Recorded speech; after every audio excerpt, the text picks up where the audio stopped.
Welcome to The Trader, a Traitors podcast. My name's Matthew and I'm a writer, reality competition TV fanatic and a 100% faithful. Promise. The Trader is a deep dive into every episode of the now BAFTA-nominated hit TV show The Traitors, streaming on BBC and Peacock. This season of the podcast is dedicated to the UK series of The Traitors, and today I'll be looking at episode 10 of series 1, followed by a fantastic interview with a very special guest. First though, it's time for Traitors updates and TT News.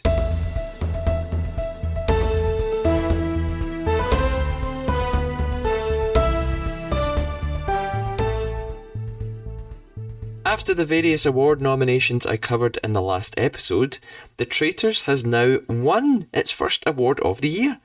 The Broadcasting Press Guild gave The Traitors its Best Entertainment Award at a ceremony on the 24th of March. The awards recognise exceptional UK programmes and performances that are commissioned, produced and seen or heard throughout each year. And the Broadcasting Press Guild website reports that The Traitors won by a wide margin of votes.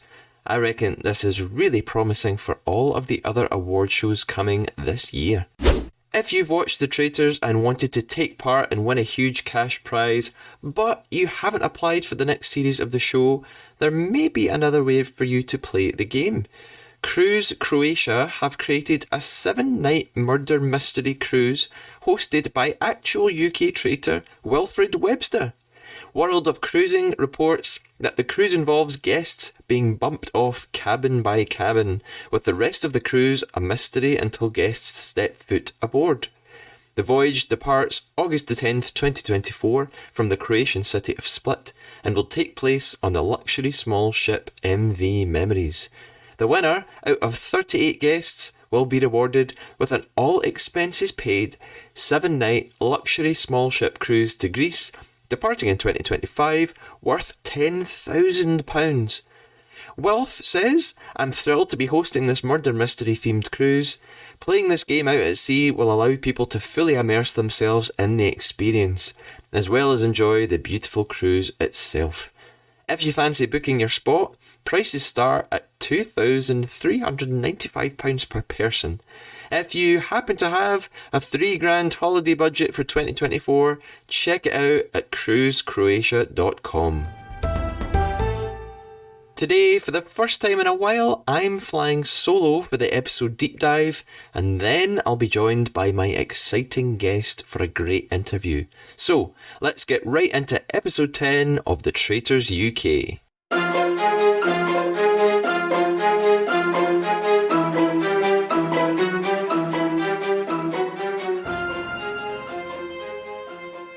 At the end of episode 9, the Traitors were left deciding who they were going to murder, and they came up with either Aaron, Andrea or Faye.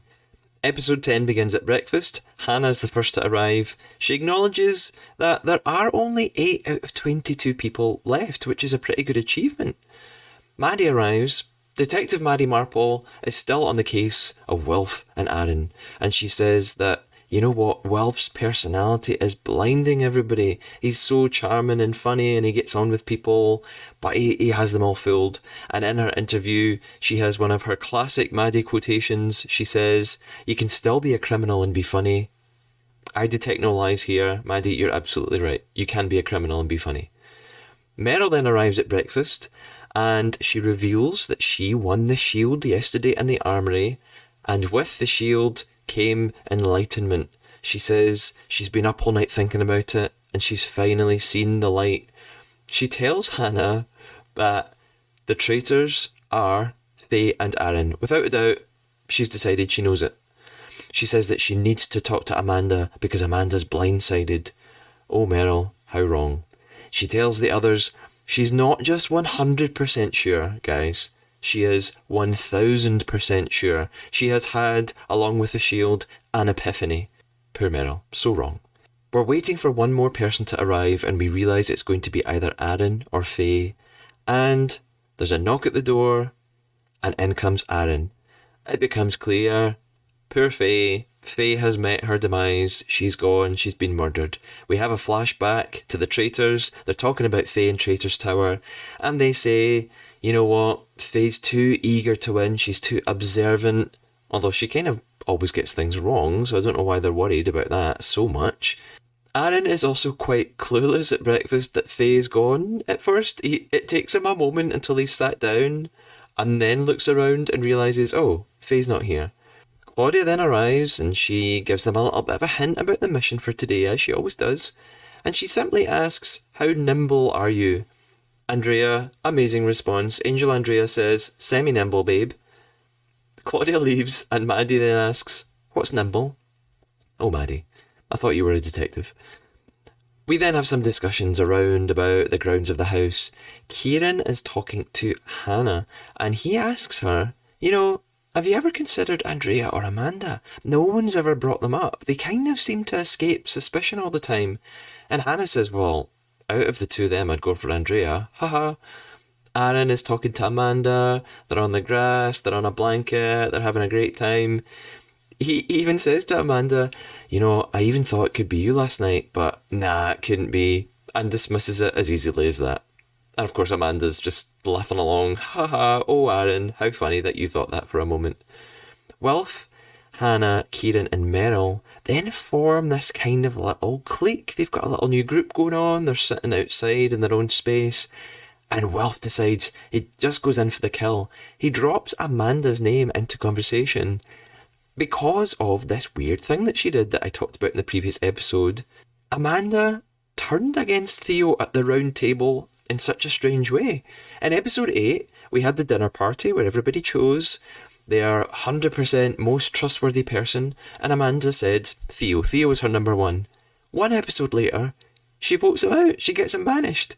Everyone's noticed this, and Wilf has obviously decided this could be quite useful for him, and he also probably realises other people are going to pick up on it too, so he can't be on the outside of that. He's got to blend in as a faithful.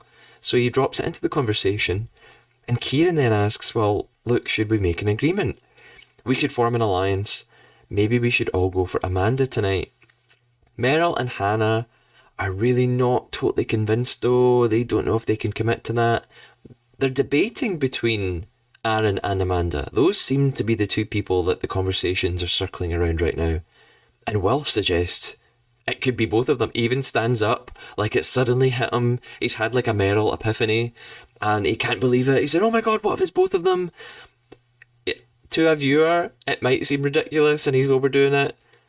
To the faithfuls, they don't suspect a thing about Wilf. We then move on to the mission, and the mission today is the lasers and the stately home. Claudia tells them we're visiting a home that's even more stately in the castle that you're staying in. I don't know if that's true, but hey, they all seem to believe it and they go along with it. In this room, there are different items worth different amounts. I love Meryl's response. She just goes, oh yes, this is good for me. They've got to navigate their way through the lasers, grab an item, make it to the other side of the room without hitting a laser.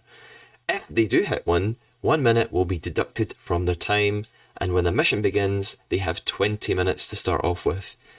It's funny because one of the items is the shield, so someone could go for that, but they all collectively agree to just ditch it. They're not going to use it.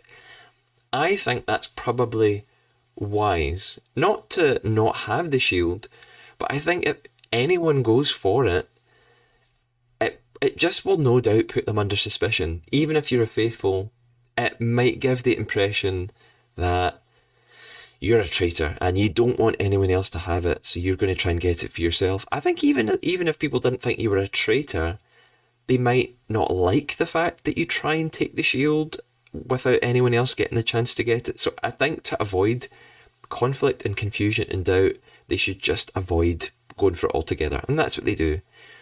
By the way, this makes me think of the Australian Traitors that I know some of you have seen. A lot of you, particularly in the UK, there's not an easy way to access the Traitors Australia.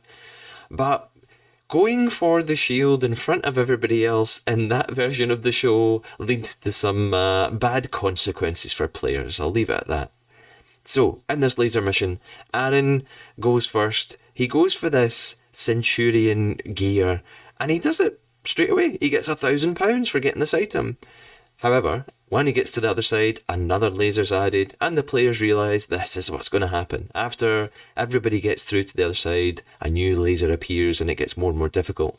Wilf is going next, and there's this brilliant shot of Wilf. He's wearing shorts, but he's rolled them up into sort of hot pants. They're baggy and they're hot pants at the same time. It's a very confusing image. But that's what he's decided to go for. He thinks that's going to help him. And you know what? It obviously does help him, because he goes for this enormous statue and manages it. He gets it through the whole thing. And I suppose it makes sense to go for the huge things earlier on when there are fewer lasers. So that was maybe quite smart of him. Meryl gives it a go. She doesn't make it very far before the bun in her hair hits a laser. She's out. She's not even touched an item and she's out. Hannah does the same thing. It looks like her hair hits something. Maddie too. Bun fail again. And it's kind of downhill from there. They have to keep resetting. Wilf goes again and he tells us that he used to be a dancer. Who knew? Maddie, again, she's actually the star of the interviews in this episode. We cut to an interview with her, and she has another amazing line. She's talking about Wilf doing really well in the challenge, and she says, "He did it twice, and that screams you're a traitor." No, just kidding. He's just a dancer. But I think if we could see a little thought bubble above Maddie's head, the thought bubble would still read, dot, dot, dot. I do think he is a traitor, though. She's never given up on that. Aaron, because even though he did really well the first time in the mission, he tries again. He fails the second time round. Kieran does a bit better the second time, but no one else is successful after that. So it's actually a really tough activity. Claudia, at the end of the mission, has to do her fair bit of acting. She's done it a few times in missions. She's got to sort of go along with this fake storyline. We saw that tenfold in the US version with Alan Cumming, who really is playing a role the entire time. He's not really playing himself at all. Claudia, though, has to start shouting, "Get out! Come on, come on!" because there's an alarm going off and she has to pretend, "Oh, someone's coming to catch us in this house. We shouldn't have stolen this stuff." I wonder if she felt a little bit silly doing this. But you know what? She's nominated for a BAFTA now for it, for Best Entertainment Performance, so I say nothing negative about Claudia at all. By the time they get outside, Claudia tells them they have won £3,700, and that means that the total prize fund at this point is £77,800. Claudia tells them all she'll see them at the round table. She reminds them you don't have many left. And Hannah, this morning at breakfast, had also said, "I know we say this every day, but we need to get a traitor tonight." It makes me think, the producers are really amping us up for another really interesting banishment tonight. It seems like they want the faithfuls to get somebody out. After the mission, the players start to have their discussions then, and they start this in the jeeps. What they're saying is that they've kind of stopped discussing big, huge theories so much anymore. They're going to all just have to think a bit differently. They've realised all their theories so far have not really worked. So they're going to have to look at new people, unexpected people, people they had never suspected before. And Hannah is now suddenly very sus about Aaron. She's sitting in the front of the Jeep. She's listening to what he's saying behind her. And her facial expressions are giving a lot away. So we know he's a faithful. But the way he mentions, you better not vote for me tonight. I'll be so mad if I get voted out. And Hannah reacts and thinks, "Why are you speaking like that?" She thinks that means he's a traitor. Of course it doesn't. We know that. She doesn't know that. What's really interesting as a viewer is, this is probably very obvious, but they always chat tactics in the Jeeps. The Jeeps are like this. They're kind of like the steam train in episode 1. They're this special place. Obviously, they're told to do this at this point because there are cameras in the Jeeps for a reason. So the producers want to capture these conversations. We know from contestants who've spoken since the show and contestants I've spoken to on the podcast, there are times that the players are told not to discuss gameplay. There's certain times in the day they're asked, "Don't talk about the game right now." presumably because they're not on camera at those points and the producers want to keep all of the discussions for camera time. However, if you were listening to season 1 of the podcast when I focused on the US series of the show, Amanda Clark from the US show said it wasn't really enforced, at least on her production anyway. She said they were told, don't discuss things, don't discuss gameplay when the cameras aren't on, but then nothing was really done about it. So she says people would talk about things when they weren't really supposed to. Who knows what they discuss when no one's watching? Who knows what secret alliances and theories are going on that we don't get to see as viewers? Back at the castle then, the players they're having their dinner, they're sitting round with food in different rooms, seems quite relaxed. Amanda is worried tonight. She says she's worried that Kieran and Hannah might vote for her. She's got a feeling. And she's right to worry because at that moment outside, they are talking about her. Wilf is still doing what he did earlier. He's trying to turn things towards Amanda. He's being quite clever. He's being a very good traitor. Again, no one seems to be looking at him. At least in the edit we see, no one brings up Wilf's name at any point. For various reasons. Because he voted for Alyssa the time that she was banished, people assume that means he isn't a traitor. I don't know why. They assume that he wouldn't turn in his own. That seems to have cleared his name, and that's carried on ever since. There's this lovely moment between Andrea and Aaron. If you're ever feeling low and sad and reflective, take some time out, come back to episode 10 of The Traitors, watch this little moment with Andrea and Aaron. They're playing sort of bowls outside the house. It's so old-fashioned and sweet. What's really nice is obviously Aaron's very young and he seems quite sort of innocent, unworldly. I'm not saying he's naive. I'm not saying that. That's not what I'm saying. I'm just saying he's gentle. He's sweet. Whereas Andrea seems to have had a really rich life. She's from a different generation. She's telling Aaron all these different memories. She's talking about the 60s. It's a really lovely moment just to watch them have a nice bond and see them come together. And it feels very genuine. You know, they're choosing to spend time with one another. It feels like they genuinely get on. It's lovely. And in a lot of reality shows, this kind of thing doesn't happen. In fact, in a lot of reality competition shows, there seemed to be a divide between age groups, and you often get more mature players and younger players that don't really get on and maybe don't understand one another. So this is one of the many things that I love about The Traitors, this UK version of The Traitors. Kieran is talking to Hannah and he says, do you know what? We work as a team during the day in the missions. We need to do it at night. We've got to be a team. The thing is, how can you do that? You can't do that in this game because you don't know who you're going to be on a team with. You've no idea who the traitors are, or you might have an idea who the traitors are, but you don't know for sure whether you're right or not. And that we see that throughout the series. People get it completely wrong in every single episode. So it's not that easy to say we're going to work as a team tonight because who knows who your team is? He doesn't know that Hannah's not a traitor when he's talking to her. So in we go. It's time for the round table. And again, like at the end of the mission, I get the impression Claudia seems more intense tonight. She seems even more determined than ever. She really wants them to catch a traitor. And they use this thing that they haven't done before. She wants them to all look at one another around the round table and say the words, I am a faithful, and look at each other in the eyes and examine how one another is behaving. It's as if the producers are saying, you know what, we've only had one traitor out so far. That was Alyssa. That was a few episodes back. Let's get someone else out tonight. It's difficult to tell objectively who's good at lying.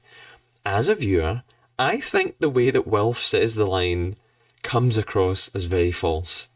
As a viewer, I think, oh, he's clearly acting. But I'm totally biased because I know he's a traitor. If I was in that room and I was a player, who knows what I would think. And the thing is, none of them end up voting for Wilf tonight, so he obviously fools them. Kieran gets the discussion going. He starts to theorise. He says he's thinking about Andrea or Amanda. I'm not a psychologist, guys. I'm not claiming to be a psychologist. However, there is something I know about psychology. I mean, I say I know this about psychology. I saw it one time on a programme, okay? Amanda does this thing when Kieran mentions her name, she licks her lip And she does it again later on at round table when she's speaking and she's defending herself. She speaks and then she licks her lip. I remember seeing a psychologist talking about this and saying sometimes that is a telltale sign of someone who's lying.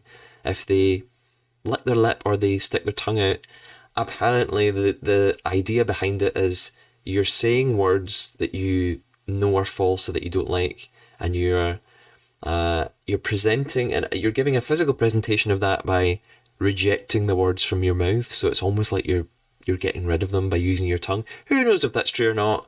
But I definitely heard someone who claimed to be a psychologist on some TV show at some point in my life saying that. So, I mean, that's basically evidence, right?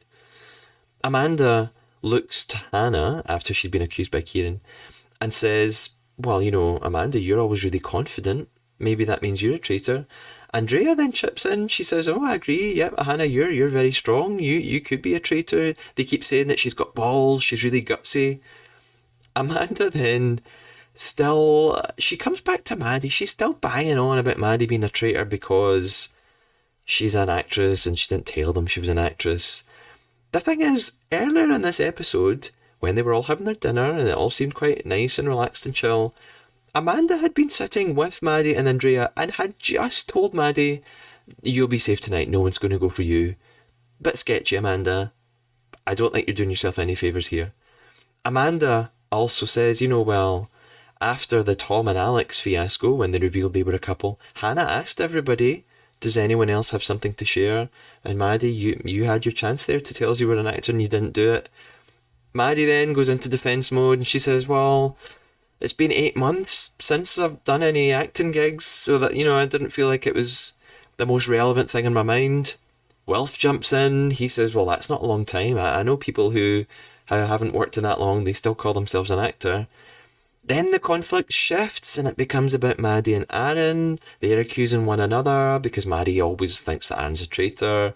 And Aaron, I guess his way to defend himself is to come back at Maddie and say, well, you're a traitor. Wilf then kicks in to high traitor gear.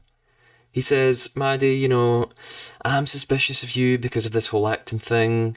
He then briefly turns on Aaron, which is quite unexpected. He says, Aaron, your name always comes up at round table. There's got to be something behind that. And then he switches to Amanda. And he says, Amanda, you know, I can't get over the fact that you voted for Theo last week. After the week before, you had said that Theo was your 100% most trusted person at the dinner party. And Hannah joins in with this as well. She's going, yeah, Amanda, that makes me quite suspicious too. What I notice at this point is there's this great shift in the music. And we're listening to Sam Watt's amazing score. Again, I've mentioned it in the podcast before. Sam Watts, who composed all the music for The Traitors, will be on a future episode. I interviewed him a little while back and we had a great conversation, so I can't wait for you to hear that. As an observant viewer, I reckon the language of TV is quietly speaking to us here. This shift in the intensity of the music, this ramping up of the music, suggests to us as an audience that something significant is going on here as soon as Wilf turns on Amanda there. Meryl says, you know, this is all actually getting worse. She says the smaller this gets, it's not easier to find a traitor, it's actually more difficult. And a few of the other players have said similar things. So voting begins. Normally I just sum up the numbers, but you know what? I'm going to go into each person. We're at small numbers now. Who voted for who? Hannah starts. Hannah votes for Amanda. Kieran next. Kieran votes for Amanda. Then it's Maddie, and of course, Detective Maddie Marple goes for Aaron, and I love her reasoning at this point. She just goes, Aaron, I think it's you because, I'm voting for you because I think you're a traitor. That's all she needs to say. Andrea just chimes in and goes, who would have guessed it? Andrea, the voice of us all. Andrea then is next, and Andrea votes for Hannah, because, you know, she had said, Hannah, you're very confident, you're always so strong, you don't really seem as nervous as everybody else. Aaron then just votes for Maddie in return, and he even says the phrase, you know, it's tit for tat, which is maybe a little bit foolish. This doesn't seem like he's voting because he thinks she actually is a traitor. I think he's just voting for her because she's so annoying to him. Amanda then votes. She votes for Maddie. And I think she's doing what she did with Theo again. She's turning too easily on someone in a way that will draw attention. Because like I said, at dinner earlier, she was sitting with Maddie and Andrea, and both Amanda and Andrea said to Maddie, you're safe tonight, no one's going to vote for you, you're fine, don't worry. And now Amanda's got her name on her slate. It's not a good tactic. Meryl votes next. She votes for Amanda. And while she's voting, we get more of these shots that we get every episode of Wilf just looking sick. He looks like he wants to vomit all over the round table. It's really, really uncomfortable viewing. Wilf is then the last person to vote. And Claudia explains to us, if he votes for Maddie, there'll be a tie between Amanda and Maddie. But if he goes for Amanda, that's it. She'll have the most votes and she'll be out. Wilf turns over his slate and he's done it again. He has backstabbed his own traitor. He votes for Amanda. Amanda sits pretty much silently during Wilf's explanation. I get the impression that underneath the surface she is seething with him. And in her interview she says, do you know what, I kind of saw it coming because Wilf has been avoiding me all day. She says Wilf really hasn't spoken to her. She knew that something sus was going on. It's Amanda's turn to stand up in the circle of truth, reveal her status. She gets pretty emotional, she's upset. She says she's taken so much out of this experience. She's had an amazing time with all of them. They've all been fantastic. It's great getting to know them. And then she says, guys, I am a traitor. And they are so shocked. I think they're collectively more shocked than when they got Alyssa out as a traitor. They even though several of them voted for Amanda, they look like they absolutely cannot believe it. Aaron has tears streaming down his face. After Amanda walks out, Maddie's just going, she's not a traitor. She's not a traitor. Like she cannot fathom it. Meryl in her interview says, I've never been so shocked in my entire life. I still can't believe she's actually a traitor. While they're all in this complete state of shock, Claudia ramps up the tension further and she tells them there will be another murder tonight. You're not off the hook. Aaron then mentions, wait, there's still another traitor, and Maddie's asking, is there one left? And there must be, because there's going to be another murder. After the round table then, there's some discussion around the house. Aaron is utterly gobsmacked. Can't believe it. He even admits he is the most gullible person. He thinks, she had me fooled, she had me as her friend, she had me close to her. Maddie reflects this. She says, all the traitors have been my friends. All the traitors, all two of them. The two traitors so far have been really close to me. I've been fooled. I've had the wool pulled over my eyes. Kieran says, he claims he knew it. He says he knew it must have been an older person. And he says, well, Faye had been murdered this morning. He knew it had to be Amanda or Andrea, according to his theory. So, he's in a way not surprised. He thinks he had it right when he put Amanda's name down. So we then go to a very strange Traitors Tower for the episode because Wilf is alone. He's the last traitor. Claudia comes in, and when she knocks at the door, Wilf jumps out of his skin because he must be on such an edge right now. He must be feeling so intense. And she says, why did you banish Amanda? You've done it again. And Wilf starts to say, look, I just couldn't trust her. I realise that even though we come in here at night and we discuss who we're going to murder, we don't talk that much during the day, and I don't think we had really built up a genuine bond. Wilf then gets really upset. He starts crying, and you can see this is getting to him. He's playing it pretty well. Obviously, he's the only traitor left. But psychologically, it is obviously wreaking havoc on him. Claudia, then, I can't see Alan Cumming doing this in the US version. Let's just say that. Claudia gives him a hug. She comforts him. She reminds him, look, it's a game and you're playing the game well. You're smashing it. You don't need to be upset about that.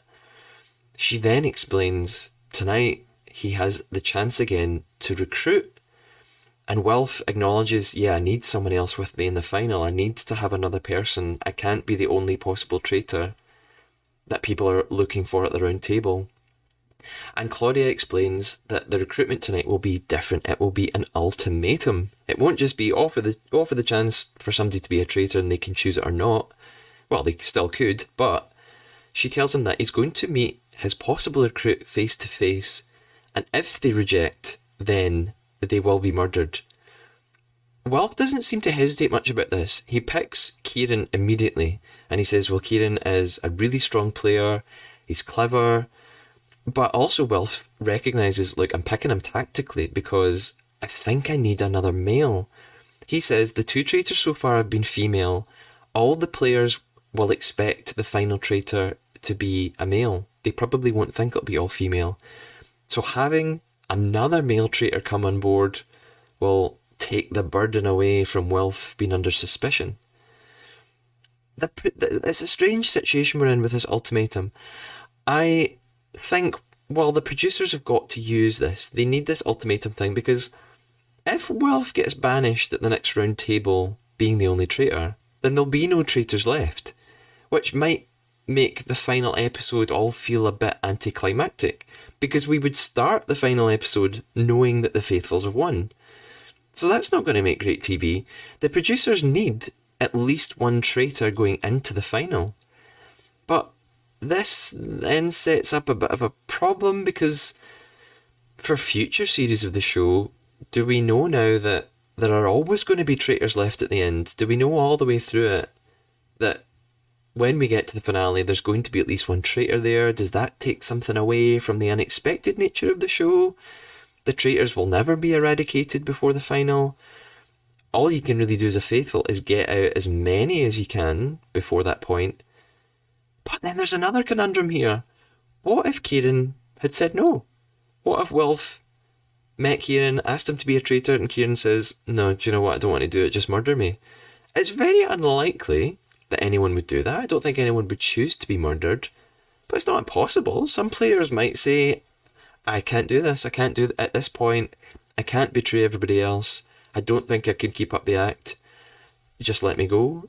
You never know. If that happened, then Wilf still would be the only traitor, and there is a possibility that he'd get murdered at the next round table and there'd be no traitors in the finale. It's probably not going to happen, but it's a possibility. So Kieran gets his letter. He's told he's required at a meeting. I also think the face-to-face element of this is an additional measure by the producers to encourage Kieran to accept. Because remember, we saw Alex in a previous episode. She received a letter from the traitors offering her the chance to be recruited, and she rejected it. I think if she had met the traitors face-to-face, well, she couldn't have met them face-to-face because then she would find out who they are and she would have to be murdered. But Kieran could have just been given the letter and told on the spot, decide right now. I think they wanted Kieran to come and meet Wilfred to encourage him to accept, rather than to say to Wilfred's face, no, I don't want to be a traitor with you, goodbye. Anyway, Kieran doesn't know what's going to happen. He is just told he has to go to a meeting. He's wondering, am I going to be killed? Is this how you get murdered? He knows he's about to meet the traitor, and he says he thinks it's Aaron or Meryl. And he finishes the episode by saying, let's see how this plays out.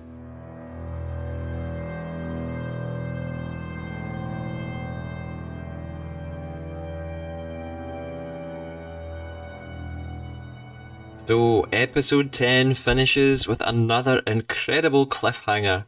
We could be about to lose Kieran from the game, and at the start of the episode we lost another faithful, Faye. And I was really lucky to get the opportunity to speak to Faye herself all about that murder and about her time on the show. Here's our chat. Enjoy!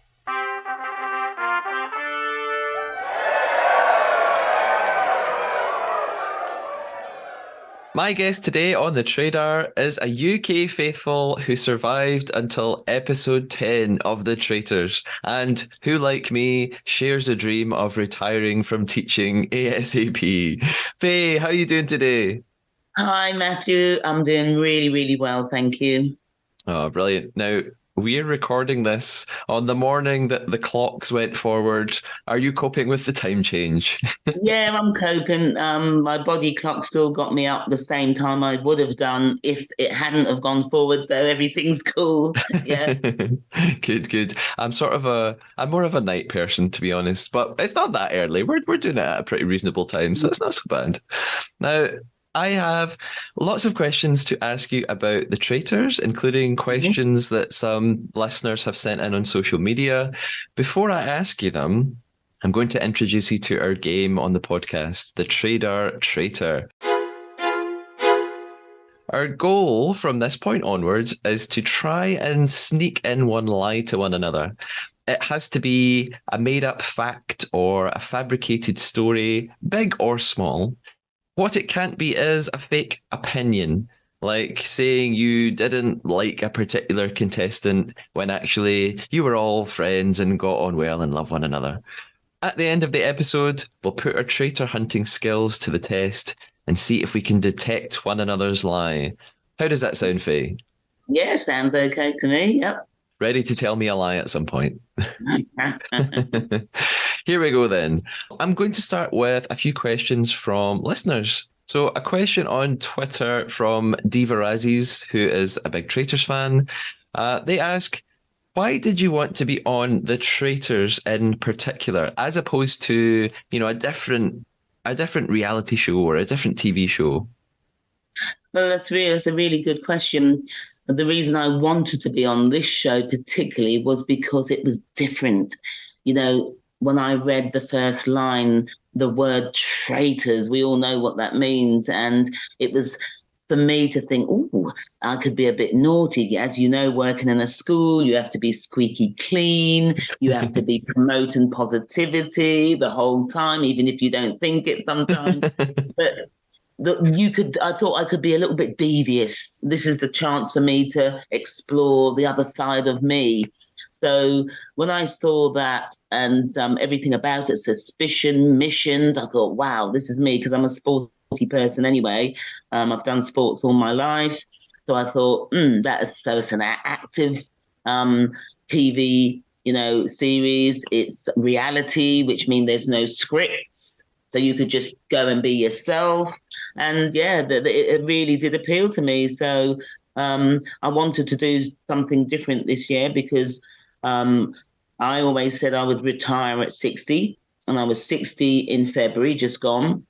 And I thought, wow, what an opportunity to do something different, because I've been working with um, SEMH children, social, emotional, mental health children, for over 28 years in Wow. the same setting.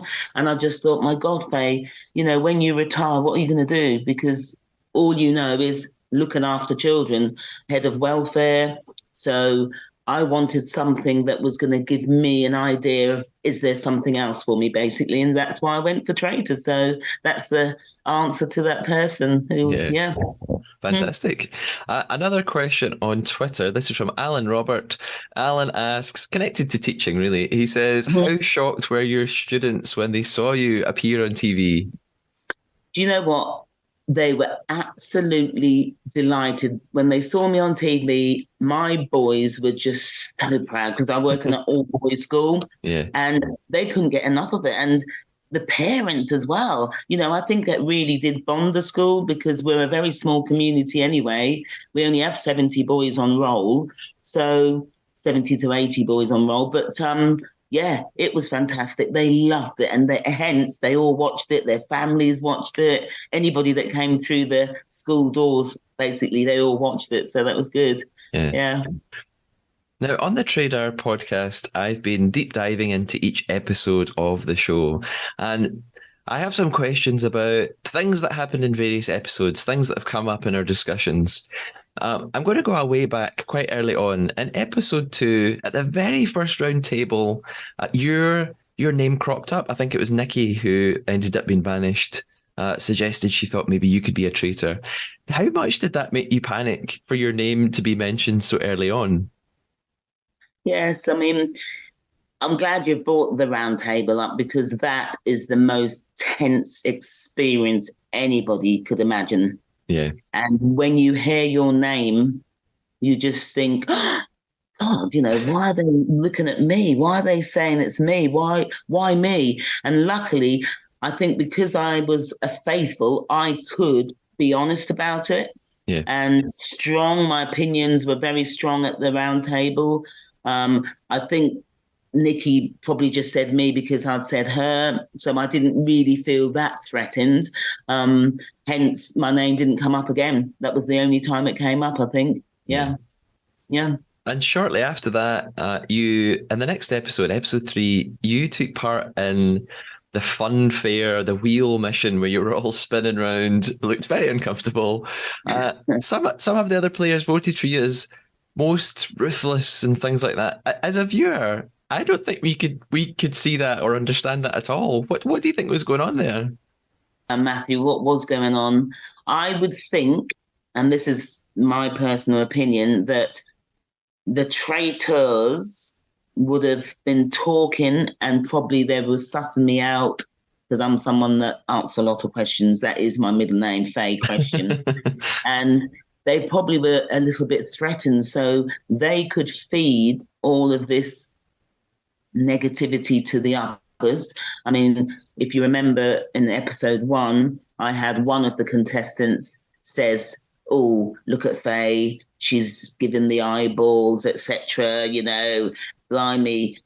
So you think if you're around people like that the whole time, because when you can't be together with everybody, there's 22 of us and the castle's huge. So you're walking around, you're in your little groups, cliques, and then people are saying this and that. So when it comes to missions like who's the most two-faced, who's the most ruthless, people are going to get in their little groups and say, yeah, I think Faye is because so-and-so said yesterday this. Because remember, they don't tell you these things in front of your face. Yeah. All of this is backstabbing. That's what happens. That's traitors. You don't hear any of what's said about you. You only hear people saying nice things about you when you're in there because they're befriending you, aren't they? They want you on side. They don't want you to vote for them. So it's very, very, it's an interesting thing. I was quite surprised when those two comments came out, actually. There you go. Obviously, that was being said at some point somewhere. Yeah. Befriend and betray, as Wilfred said. Absolutely. Absolutely. Speaking of the wheel, what was your favourite mission? The barrel. I loved the barrel. And that was a moment where we all really did have to work as a team collectively. It got a lot of stress out of us as well because it was a huge effort. I don't know, you didn't appreciate how far that mission was. Seriously, we had to push the barrel right at the top of the castle, down the hill, and then up to the whiskey distillery. The distillery, absolutely. So it was a huge mission, and that's the mission where I won the shield. So that was my favourite, of course. Yeah. I interviewed Andrea yesterday, and she asked her about missions. Her favourite was the sheep herding, but she said that in the sort of buried alive task, she was saying, "Oh, Faye and I should have swapped. I should have been buried. Faye would have loved running about." Absolutely, she's right. Yeah, well, but the way Claudia put it over to us, who would like a nice, quiet me time? And I thought, oh, God, yeah, that'd be lovely. Just to sit on the top of a hill and just meditate or whatever. No, it was in a box. I have a very specific question now. It's about episode 5. This is the episode where Tom is banished at the round table. And after Tom was banished, you suggested that you shouldn't have gotten rid of him because he would have been your best hope of finding another traitor because Tom was very clever and very insightful. But why did you think that about Tom when he'd got it wrong the week before with Ivan so much? Why did you still think Tom would have been a good person to have around? Tom was very insightful. He really was. And sadly, we didn't see the best of Tom. And I think because Alex was in there, we saw a different Tom, because remember, all the time he was probably trying to protect her. He wasn't then totally focused on the game. I believe if Tom was in there on his own, he probably would have got right to the end. I really believe that, because we had some really nice little chats, Tom and I was in awe of Tom. He was amazing. He really was. And I just felt that at the round table, he concentrated on Alex rather than concentrating on the whole game. So I still believe that, we shouldn't have got rid of him. Yeah. Yeah. One of the most exciting moments as a viewer, and I'm sure as someone in the game, was when you caught your first traitor. You caught Alyssa, and Alyssa was banished. The next day at breakfast, you seemed totally thrown off by that, which makes me think you must have not suspected Alyssa. So how did that change your perceptions going forward or your strategy now that someone had been found as a traitor that you didn't necessarily think was a traitor? Alyssa was the last person on my mind to be a traitor. There was Alyssa, Amanda, Maddie, and myself, which you probably again didn't appreciate because you didn't see it. But we were the ones that were together mostly. Yeah. So we hung out together, in our free time. But not that we had any because we were mic'd up for 24/7. But I was very surprised, honestly. I mean, there was a debate at the round table at one evening where I said, no, let's move on. She's not even in the equation. And the next couple of nights, she was a traitor. So, yeah, my perception then changed. I then had to look at everybody differently. But it's very difficult when you like people, Matthew. Yeah. When you like people, because it's a game about being liked as well. It's not just a game about catching the traitors. You find it very difficult to get rid of people that you're quite close to. And those bonds, believe you me, after day 2, day 3, bang, you're there all the time together. So, why do you want someone like Alyssa to go if she's your buddy? You want them to hang around if you're getting on with them, don't you? Because that makes you feel better. You're away from your family anyway. And we had no contact with them. So everybody there, even the crew, they were all big. We were all one big family. So, yeah, it's very difficult. Yeah. You mentioned a few minutes ago that you won the shield in one of the missions. And as a group, you came up with this very clever tactic, which was to actually not reveal who had won the shield, because that therefore then gave you a sort of group immunity. And that worked probably really well for you guys. It's something that we talk a lot about on the podcast.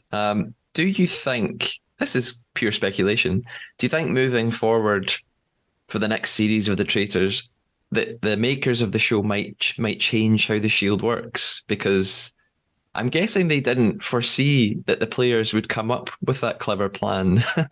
So do you think, a lot of the guests I talk to, we think, oh, the shield will work differently next time. What do you think about that? I think the shield concept is fantastic. To have that shield and to have immunity, like you said, from being murdered, remember, not banished, just murdered, is a powerful thing to have. I mean, I remember going into that room and opening that box up. I mean, I can still see it now, and I lifted it up and there it was, and I was going, oh my God, oh yes, yes. Because I knew that I was going to have a bloody good night's sleep, I could go to sleep. But however, I still had to think about getting through the round table because, that's where anyone can be murdered, banished. So I don't know. Why should they change it? I think what will happen is they'll keep it exactly the same and let the players decide. What might change is that the traitors think, actually, there's 6 people went in that room. We're going to kill whoever. Forget about who's got the shield, because the likelihood of finding someone with the shield is very difficult unless that person go and tell someone else. Yeah. Is hard. I don't know if you watch the US. Did you watch the US Traitors? Yeah. What's his name won it 3 times. Yeah, Ari. I'll give his name. Ari. Yeah. I mean, come on. What's the chances of that? 3 in a row? You're lucky if you get it once. So I believe that the producers will keep it the same, because why should they change it? It's up to what people, like I said, what the traitors will think now is, tell you what, that shield doesn't mean anything. If we go for Faye and she's got it tough, what they might think is someone's been recruited. Yes, that's true. Yeah. See, so which makes it even more difficult because at the breakfast you'll be thinking, well, what's happened here? The only people that'll know, remember, are the traitors. They'll know who they murdered, and if they see that person at breakfast, they'll think, shit, she had the shield. See, so I think it's even better. Actually, I think that's my opinion. Leave it. Why change it? It was brilliant. You mentioned earlier, Faye, that you said your middle name was Question and that you like to ask things and be very inquisitive. And several players, particularly the Traitors, commented on that you were dangerous because you were always asking questions and investigating. As a viewer, I always thought, well, yeah, of course she is. That's the point. So, did people say that to you in the castle, or is that something that when you watched the show back, you thought, oh, I didn't know they thought that about me?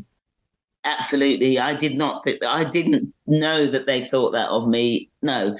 But I know I do ask a lot of questions. So that's another thing that the traitors would have been chatting about on their own. You know, Woman Faye, she's always digging, she's always wanting to know this and she's always wanting to know that.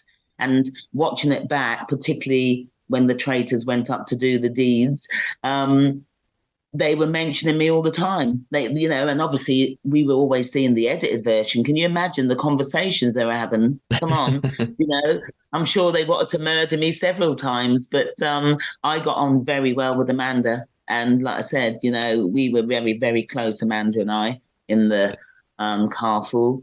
So, you know, maybe that's why, you know, I hung in there so long until episode 10. And then, you know, we'll get to that bit later, but yeah.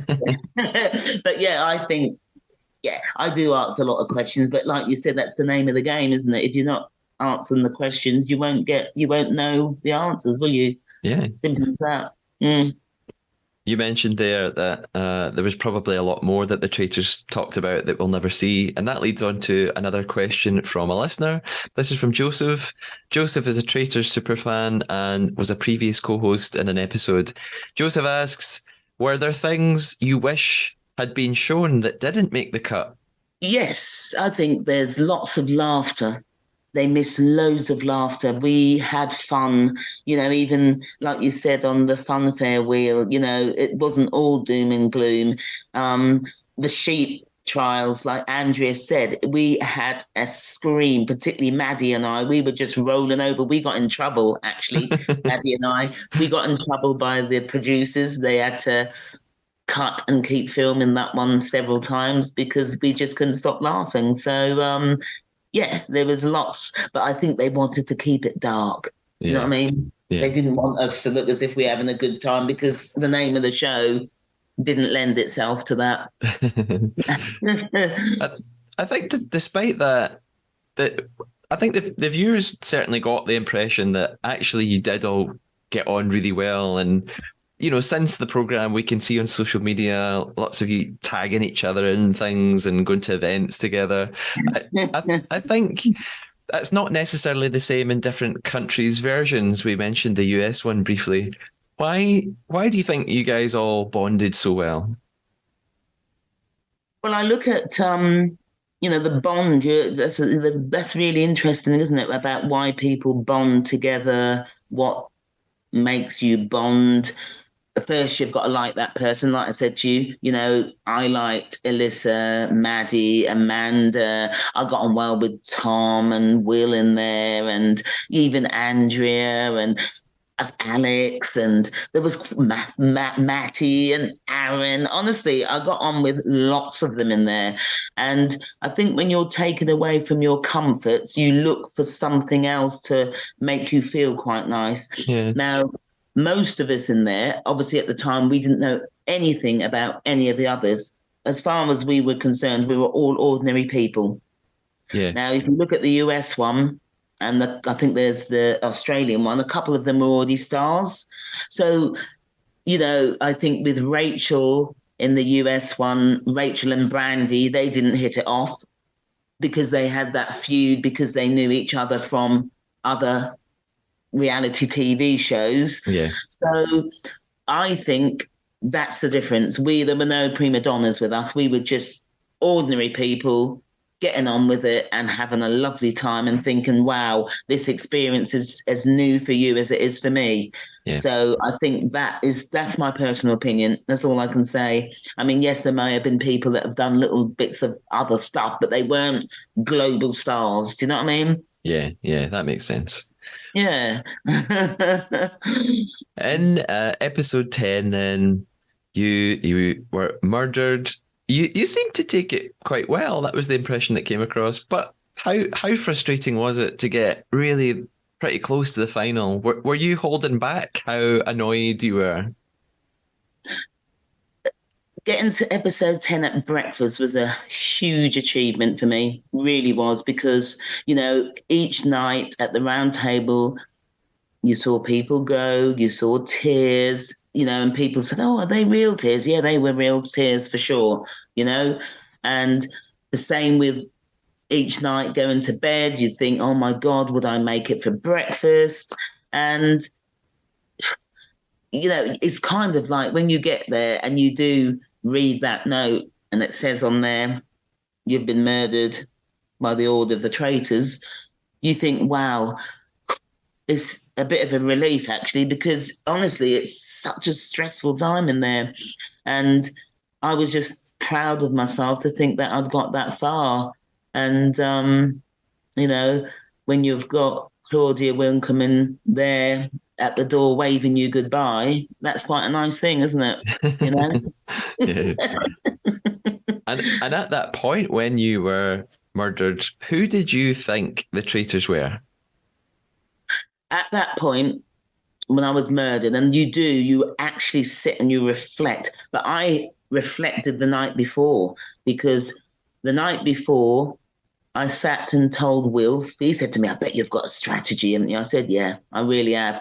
He said, well, what is it? And I said, well, because I was really thinking Will and I could probably get the traitors at the next round table. And I said, I've got all of this mapped out. I've got all the people on the left-hand side, except for Maddie and myself are the only ones left. All the others right down the middle, because Andrea was kind of opposite me on the round table.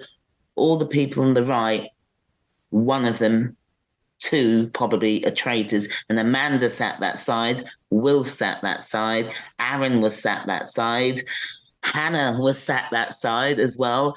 So my thinking was, it's over there. And I told him that, and he said when we were called, because when the chimes went for midnight, that was our carriages ready to take us back to the lodgings. And he said, when I walked out that door, he said he went like this to the cameras. We interrupt this podcast to explain to the listeners that here, Faye was making a gesture with her hand across her throat to imply Wilf was suggesting, get rid of her. Yeah, she's gone. She's gone, mate.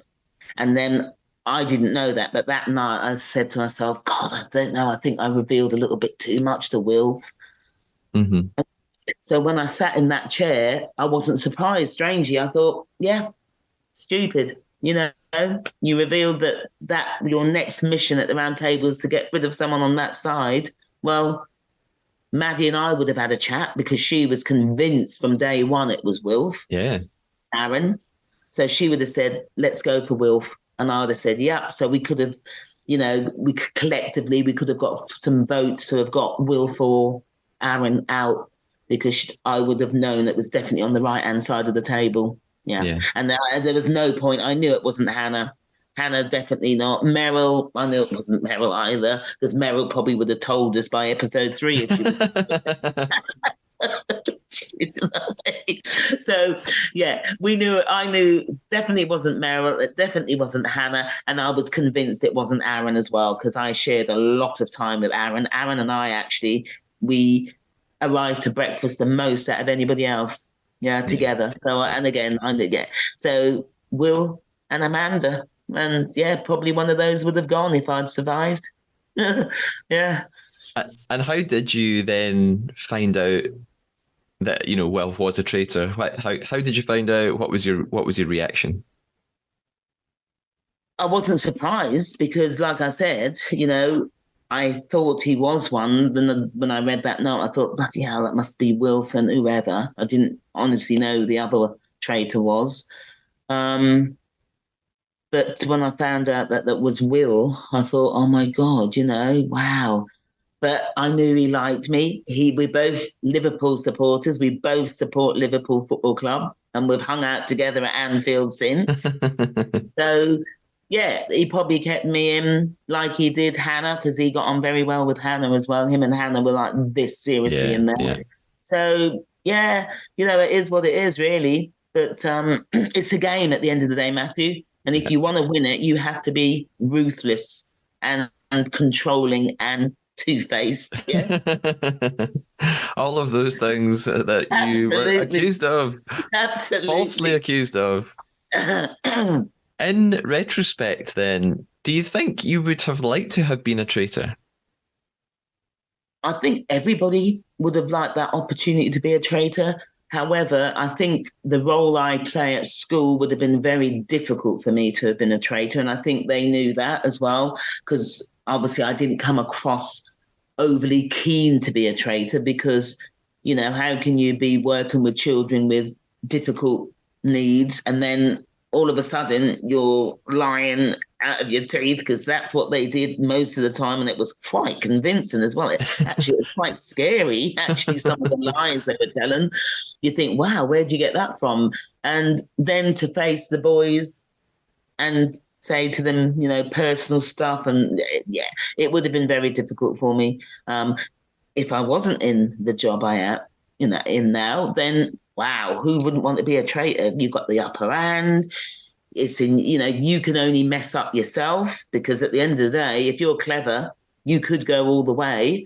I think both Amanda and Will messed up themselves. They could have won it. Amanda, particularly, I mean, she voted Thea 100% 2 nights ago before as her 100%. Then she bloody held his name up the next day. So sadly, she messed up. I think with a traitor, if you're clever, like Siri was very clever, respect to Siri, honestly, because yeah, 100%. Oh God, I think she played the game to the T. That's how you play it.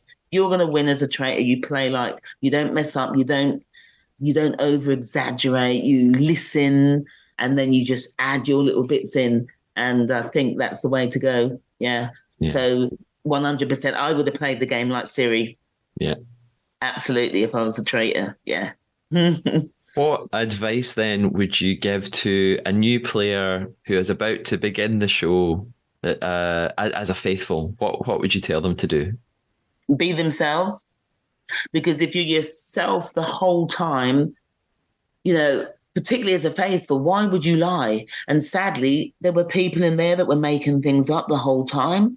Yeah. And you think, why have you done that? Because you found out later, or why haven't you disclosed who you are? Because at the end of the day, surely because we're all in this stressful situation, and then you find out that someone was a whatever, or they didn't do whatever, you think, well, why have you lied about that? Because you're not a traitor, you're a faithful. Be honest, be yourself, listen well, because that's the key, listening, and look at people's behaviours. Because the truth is, we did see that Wilf was a traitor at the round table. He was always doing this and that.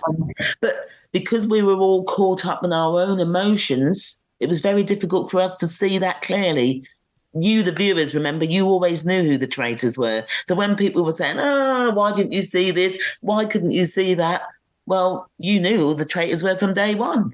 If you'd had a blindfold on when Claudia tapped people on the shoulders and you played the game like us, that would be interesting to see how that would have played out. I've mentioned that in the last couple of episodes, that it's very easy for us to forget as a viewer. We have inside information, and it is easy for us to say, oh, look at Wilf, he always looks so sick, he just looks like he wants to throw up. It's so obvious, but in the game, you've no idea what it's like, and it's a completely different. Because Ivan sat next to me, and he was really you're struggling at times. And if he sat on the left of me, and I kept thinking, God, Ivan, I could hear him heavily breathing and whatever. And I was thinking at some point, God, that's traitor behavior, Yeah. So you could pick several people out and say, Theo is lovely. Theo is, again, he was quite anxious and upset and crying at times. And you could think, why is he doing that? Everybody had something different. And it was just interesting. And I think with me, I kept the same most of the time, Matthew. Yeah. I was who I was. I was absolutely solid. And people say, oh, she wasn't emotional at the table. No, because I was focused on the game. I was trying to find out who the traitors were. And that can make other people then think, that's not really getting to that person. But I think the 28 years of the job I've done has hardened me and made me a person that has to be in control a lot of the time. Yeah. Yeah. Yeah. My final question for now about the show. Well, it's not really about the show. It's about life since the show. What are some of the most exciting things you've been able to do or experience since being on the Traitors? Well, you get lots of invites to all these lovely musicals and shows that are in the West End. That's been nice. I love that we were, three of us were chosen to give out a Pride Award in Manchester. Yeah. That was lovely. That experience was fantastic. You see people on the red carpet and whatever, taking pics. And then we had to go up on the stage and present an award to the NHS. That was fantastic. And we met some really fantastic people that night. I think I've been signed to a management company, CBL Management now, and I'm looking forward to working with them when I finish at Easter. So I'm looking at a new direction, and I don't know where it's going to take me, Matthew. But I'm looking forward to having more time to do some different stuff that I've never been able to do. And I want to visit some schools as well, because there's a lot of schools in London. I haven't had the opportunity, to visit SEMH schools like mine. And I want to go and do that. And I know there's a lot of children, mainly, that watch the Traitors. Honestly, the amount of kids that I've bumped into, whether it's at Stansted Airport, Tesco's, just at school, my school's a pretty good example. They love the Traitors. So if I can do something where I can blend in what I did with the Traitors and use it with the mental health. I mean, being invited to the BBC last month was lovely for the BBC. I went to the BBC Children in Need bit. Yeah. And the work that those guys are doing are phenomenal. And I know they want us to do something else with them. So all of that, I did a project in, went to Leicester. I did that basketball project. I don't know if you saw the video, and that was a BBC Children in Need project and things like that. I want to do more of that. So I want to give something back. Yeah, because I think I've got a lot to give back from the 28 years that I've done at the school I've worked for. So of who course. knows? Yeah, there's lots. There's lots I can do. I know it. Yeah. And you may even be at the BAFTAs soon, now that the Traitors has been nominated for 2 awards. Incredible, isn't it? I mean, that is just, I mean, people, do you know what? When we would film and we got feedback and they kept saying, this is great. They said, oh my God, because obviously the producers are watching the whole time and they're doing whatever. They just said, this is phenomenal. And they knew then that this was going to be big. But I think it's had 70 million views, which is massive, isn't it? Yeah. And the BAFTAs, wow, wouldn't that be great if, we could all be invited? Because you know what? All 22 of us deserve to be there, because without one, it wouldn't have happened for the other. Yeah. And even, people that went out in the earlier stages, well, you can't play the game with 3 people or 4. You needed the 22. So that would be a great thing for all of us, just to say that's a nice thank you from Studio Lambert and the BBC to say thank you, cast members. Yes. Fingers crossed. Hope it goes well for the Traitors. Now, we have been playing a game throughout the interview. Before we finish our game, where can we find you, Faye, online? Where can people check you out on social media? Is there anything else that you want us to know about? Well, I have got a TikTok account at Radio Girls underscore.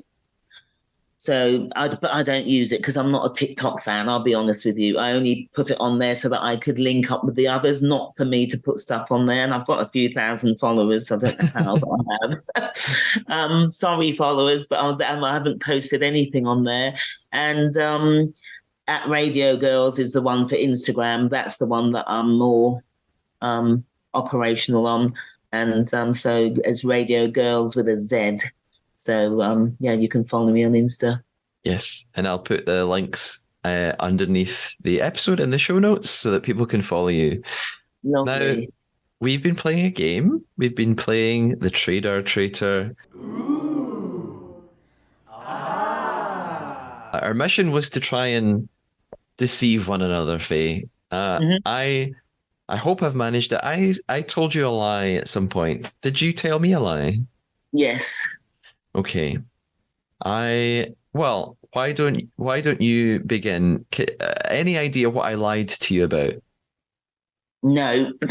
No idea, Matthew. Sorry. Okay. I'm going to give you some thinking time. I'll guess your lie. I'll come back to you. If you're still not sure, then I'll reveal myself. Your lie. Now, as you were speaking, I've written down a couple of options. But I'm right. I'm going to guess this thing because it's something that I know very little about. You mentioned something about football. You said that you and Will were both Liverpool fans, and because football is not something that I'm really an expert on, I thought, that could be a lie, and I would never know. Was that the lie? No, we're definitely.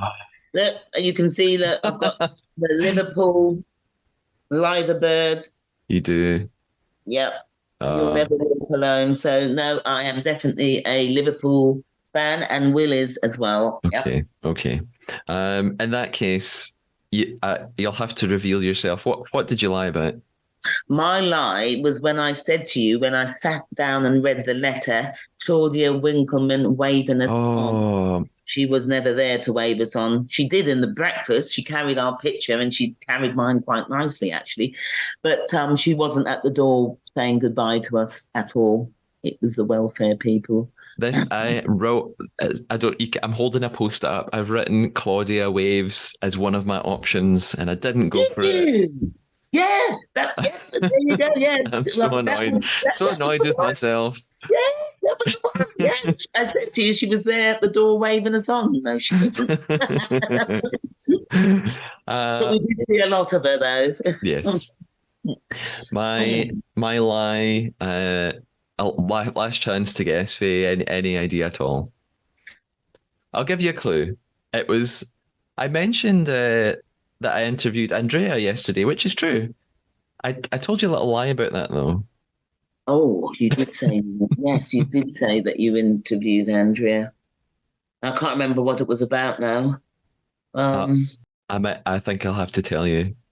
Yes. I lied a little bit. I said that Andrea's favourite mission was the sheep herding. But actually, that's right. She didn't say anything about that at all. At that part, I just made up. But do you know what? I bet you if you were to... Did you not answer the question? I did ask her that question, but she said something else. She didn't mention the sheep. Maybe she forgot.